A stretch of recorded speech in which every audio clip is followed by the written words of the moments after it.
As European Council President, Tusk serves as the chairman when EU leaders meet at summits. The European Union is the top export market for the United States at $501 billion in goods and services in 2016, the latest available figures provided by the Office of the U.S. Trade Representative. Imports totaled $592 billion, leading to a $92 billion goods and services trade deficit with the EU, according to the Trade Office's data. Back in Washington, the top Republican in the U.S. Senate, Mitch McConnell, told reporters he was not worried that Trump would withdraw the United States from NATO. McConnell also said there is nothing inherently wrong about Trump meeting with Russian President Vladimir Putin while he is in Europe. Dear President Trump, America does not have, and will not have a better ally than Europe, said Tusk. Today, Europeans, collectively, spend on defense many times more than Russia, and as much as China.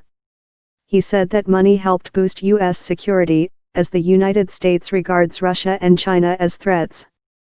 NATO released new estimates for Allied defense spending in 2018 on Tuesday, showing that Latvia and Lithuania are set to meet the target of spending 2% of economic output on the military.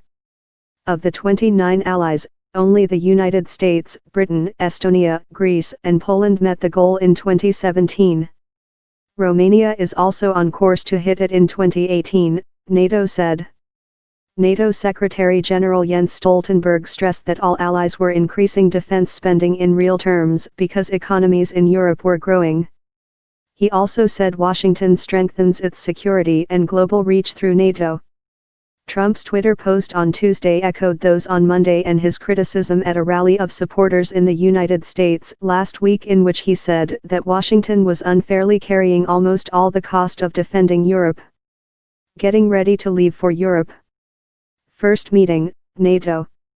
The U.S. is spending many times more than any other country in order to protect them. Not fair to the U.S. taxpayer, Trump said. As he left the White House, the Republican president was asked by reporters about Tusk's comments. We do have a lot of allies, but we cannot be taken advantage of. We're being taken advantage of by the European Union, he told reporters. European officials say while U.S. defense spending makes up 70% of combined allied governments' military budgets, just 15% of U.S. expenditure is spent in Europe on NATO-related defense. Washington pays about 22% of the running cost of NATO, including the headquarters and commonly funded equipment such as AWACS surveillance planes.